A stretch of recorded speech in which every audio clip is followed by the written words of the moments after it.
Pipelines to the area have been developed. Turkmenistan's truly vast natural gas reserves augur a prosperous future.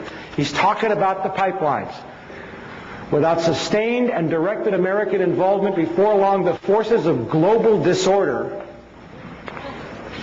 Global disorder? You mean democracy? Global disorder could come to dominate the world scene, and the possibility of such a fragmentation is inherent in the geopolitical tensions not only of today's Eurasia, but of the world more generally. The most immediate task is to make certain that no state or combination of states gains the capacity to expel the United States from Eurasia, or even to diminish significantly its decisive arbitration role. In the long run, global politics are bound to become increasingly uncongenial to the concentration of hegemonic power in the hands of a single state. Hence, America is not only the first as well as the only truly global superpower, but is also likely to be the very last. And what does he say that's going to happen? He says that the United States will fold into a one-world government in which all nations will cease to exist, run by corporations.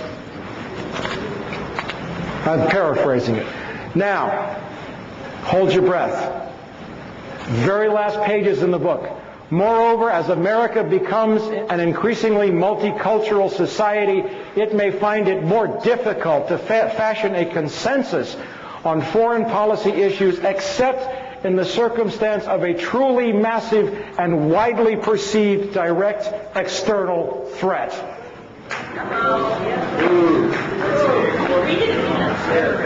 Read it again, she said. Maybe I should read this with a German accent. Wait a minute. Moreover, as America becomes an increasingly multicultural society, it may find it more difficult to fashion a consensus on foreign policy issues, except in the circumstance of a truly massive and widely perceived direct external threat.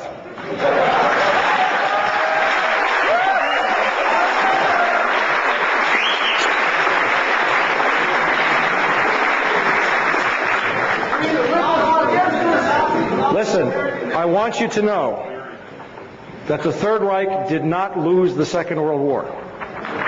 It just changed venues. Now we're going to close with a summation. And you all are still with me. Nobody's fallen over in their chairs, right?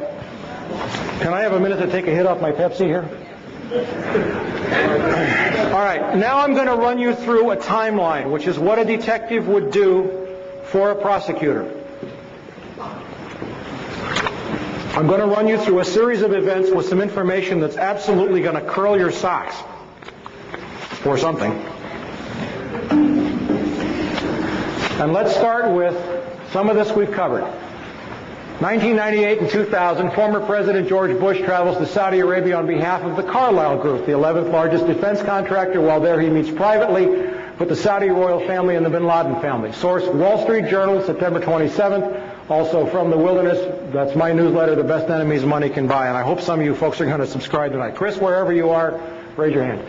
January 2001, the Bush administration orders the FBI and intelligence agencies to back off investigations involving the bin Laden family, including two of Osama bin Laden's relatives, Abdullah and Omar bin Laden. There goes the black sheep theory.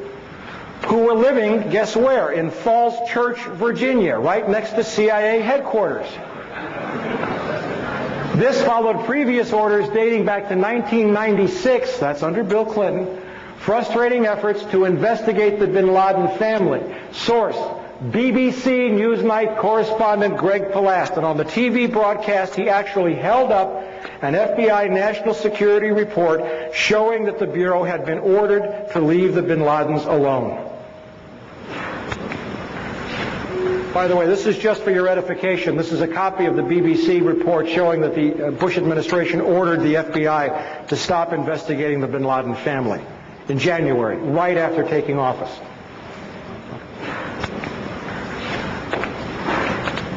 February 13th, UPI terrorism correspondent Richard Sale, while covering a trial of bin Laden's al-Qaeda followers, reports that the National Security Agency has broken bin Laden's encrypted communications. They introduced the evidence into court. The NSA had broken his secure communications. Even if this indicates that bin Laden changed systems in February, it does not mesh with the fact that the government insists that the planning for the September 11th attacks took years. May 2001, Secretary of State Colin Powell gives $43 million in aid to the Taliban. Why? Good question. Purportedly to assist hungry farmers who are starving since the destruction of their opium crop. And in January on the orders of the Taliban. Source, the Los Angeles Times, May 22. In the year 2000, the UN says that there were 3,276 tons of opium produced in Afghanistan. In 2001, they estimate that the total crop was 185 tons. That's a reduction of 94%. Now, in the Northern Alliance areas, there was an increase. There were two provinces that one place it grew by, I think, 185%, almost doubled, and another it increased tenfold. But even so, the Northern Alliance provinces, with their huge increase, they were 90% of this year's crop, but 90% of 185 tons is not enough to offset. There was a net loss of 3,100 tons of opium, and that would have been such a fantastic improvement in the world opium scene. But now that they are replanting fields all over Afghanistan with opium, that possible victory we could have seen over drugs is being wiped out as a result of the U.S. intervention.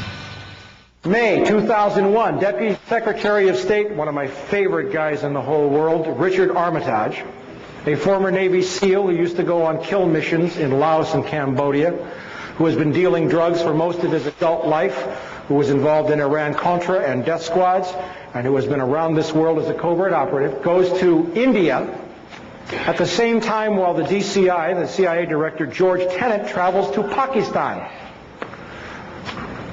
Armitage is the cover. It's a publicized tour. Tenet makes a quiet stop to Pakistan where he spends a long time with General Pervez Musharraf, our great ally in Pakistan. Pakistan's the largest supporter of terrorism in the world, by the way. Armitage has deep intelligence connections, but Tenet spends hours, and it would be reasonable to assume, wouldn't you agree, that the head of the Central Intelligence Agency, if he's meeting with the President of Pakistan, would also meet with the head of Pakistani intelligence? Wouldn't that make sense to you? Remember, the head of Pakistani intelligence has to be approved by the CIA by treaty. The guy's name is Lieutenant General Mahmood Ahmad. Source, the Indian Sapra News Agency, May 22nd. I have copies of all of these. My $1,000 is safe. June 2001, German intelligence, the BND, the Bundesnachrichtendienst, warns the CIA and Israel that Middle Eastern terrorists are planning to hijack commercial aircraft to use as weapons to attack important symbols of American and Israeli culture. Source, the Frankfurter Allgemeine Zeitung, that's a great newspaper in Germany, September 14th. July 2001. Three American officials, Tom Simmons, former U.S. ambassador to Pakistan, Carl Inderfurth, former Assistant Secretary of State, Lee Coldren, former State Department expert on South Asia, meet with Pakistani and Russian intelligence officers in Berlin and tell them that the U.S. is planning military strikes against Afghanistan in October.